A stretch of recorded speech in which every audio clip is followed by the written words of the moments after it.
6 मई को कांग्रेस द्वारा झारखंड में संविधान बचाओ रैली निकाला जा रहा है, जिसको लेकर आज कांग्रेस भवन में एक महत्वपूर्ण बैठक रखी गई। इस बैठक में कई नेता और मंत्रीगण मौजूद थे। मौके पर मंत्री क्या कह रहे हैं, आइए आपको सुनाते हैं। देखिए, ये एक शिष्टाचार है। मंत्रिपरिषद के हम लोग सदस्य हैं, इंडिया गठबंधन के भी मेंबर हैं। माननीय मुख्यमंत्री जी इस राज्य के उन्नति के लिए, आर्थिक बेहतरी के लिए विदेश के कई देशों का उन्होंने दौरा किया है। वो 10 दिनों के बाद लौट करके आए हैं। तो एक शिष्टाचार बनता है मंत्रिपरिषद के सदस्य होने के नाते कि उनका सम्मान करें, उनका आवाभगत करें। इसी उद्देश्य से हम लोग गए थे। उन्होंने साझा किया कि विपक्षी दल ये आवाज उठाते हैं कि मुख्यमंत्री जी बाहर गए तो क्या आएगा। तो हम लोगों की ये सोच है कि एक चिड़िया, एक पक्षी भी अपने बच्चों को दाना उपलब्ध कराने के लिए वो दूर तक जाती है और तब वहां से दाना ला करके घोंसला में रखती है। तो एकदम मुझे लगा कि यही बात है। झारखंड के आर्थिक सामाजिक उन्नति के लिए इस राज्य के मुखिया विदेश गए और वहां से निवेशकों को यहाँ पर लाने का प्रयास कर रहे हैं। ये दिखाई पड़ेगा 1-2 महीने के अंदर।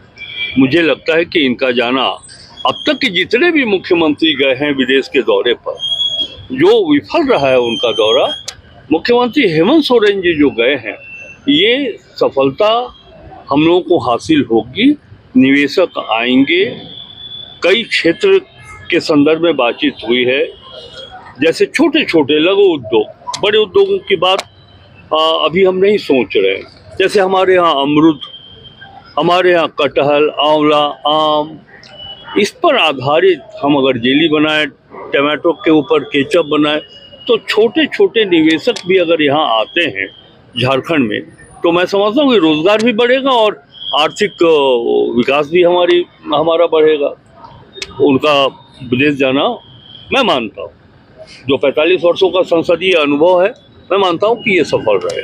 आज बैठक अभी होगी आप लोगों क्या कुछ कोऑर्डिनेशन कमेटी की बैठक? और देखिए, सब जैसा कि सबको विदित है, देखिए, माननीय मुख्यमंत्री जी अपने विदेशी दौरा से लौटे हैं और बहुत सारी चीज़ों को उन्होंने खुद अपने से देखा है, अनुभव किया है और उनका मार्गदर्शन का आवश्यकता पड़ेगा हम लोगों को, विभाग को, राज्य को, और उन्हीं सभी चीज़ों में चर्चा की आज। और आप लोगों को मालूम है कि हाल ही फिलहाल दिनों में हम भी हैदराबाद से लौटे हैं, तो हमारी भी जो अनुभव रही है और जो अब योजनाओं को क्रियान्वयन करने की आवश्यकता है, उन्हीं मुद्दों पे आज चर्चा हुई है माननीय मुख्यमंत्री साहब से और काफी सकारात्मक चर्चा भी रही है। 6 तारीख के रैली ऐतिहासिक हम लोग पूरा प्रयास कर रहे हैं, झारखंड पीसीसी पूरा प्रयास कर रहा है कि इस कार्यक्रम को हम लोग ऐतिहासिक बनाएं, क्योंकि ये केवल कांग्रेस के नजरिए से अहम नहीं होने वाला है, मगर पूरे देश के नजरिए से भी बहुत अहम है, झारखंड के भी नजरिए से अहम है। हमारे राष्ट्रीय अध्यक्ष श्री खड़गे जी भी पहुंच रहे हैं, हमारे केसी वेणुगोपाल जी भी इस कार्यक्रम में पहुंच रहे हैं। तो हमारे ऊपर हमारी भी जिम्मेवारी बड़ी है कि इस कार्यक्रम को हम लोग सक्सेसफुल करें और जो संविधान बचाओ महारैली ये कार्यक्रम हर एक राज्य में अभी किया जा रहा है, इसका एक मैसेज, उचित मैसेज लोग गांव घर में लेके जाए। मैम, इसके अलावा जो जिस तरीके से केंद्र की सरकार ने जातिगत जनगणना का निर्णय लिया है, इसी के साथ अगर सरना धर्म कोड का भी मसला सुलझ जाता तो बेहतर होता है जनगणना में। देखिए, आदरणीय राहुल गांधी जी लगातार जातिगत जनगणना का मांग उठाते रहे। वो हर एक मंच में उठाए, जहां उनको मौका मिला उन्होंने इस बात को रखा।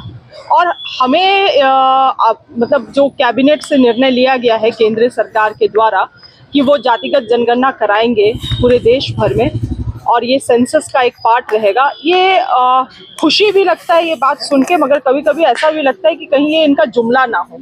जुमला इसीलिए कि जब जब ये किसी भी कठिनाई में पड़े हैं, जब जब देश इनसे सवाल पूछा है, तो इसी तरह से ये कुछ कार्ड्स निकाले हैं और हमें तो खुशी है कि अगर ये निश्चित रूप से कराए तो बहुत अच्छा रहेगा पूरे देश भर के लिए, और हमारे से बेहतर इसका जो मांग कोई कभी उठाया भी नहीं होगा, जिस तरह से राहुल गांधी जी लगातार हर मंच से बोल रहे थे। मगर आप लोग याद करते होंगे महिला आरक्षण बिल भी इसी तरह से सदन में लाया गया था, आज तक उसका कोई हम लोगों को कुछ भी चीज़ें क्रियान्वयन आज तक नहीं हो पाई है, कोई आरक्षण दूर दूर तक महिलाओं को नहीं मिला है।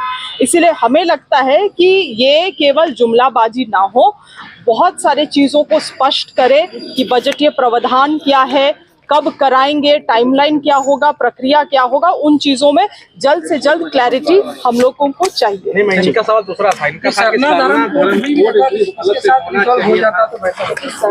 कोड तो लगातार हमारा मांग रहा है, और बिल्कुल आप सही कह रहे हैं कि अगर जातिगत जनगणना करना है आपको, या किसी भी तरह का जनगणना भी करना है आपको देश भर में, तो निश्चित रूप से जो सरना धर्म कोड का मांग है उसको भी आपको लागू कर देना चाहिए। अन्यथा क्या होगा, जो वैसे धर्म लोग, आदिवासी लोग हैं जो वर्तमान में सरना धर्म का पालन कर रहे हैं, उनके पास कहीं भी कोई कॉलम नहीं बचेगा मार्क करने के लिए, तो जबरन उनको हिंदू, मुसलमान, ईसाई में करना होगा, तो ये भी जो उनका मौलिक अधिकार है उसका हनन होगा, तो निश्चित रूप से होना चाहिए।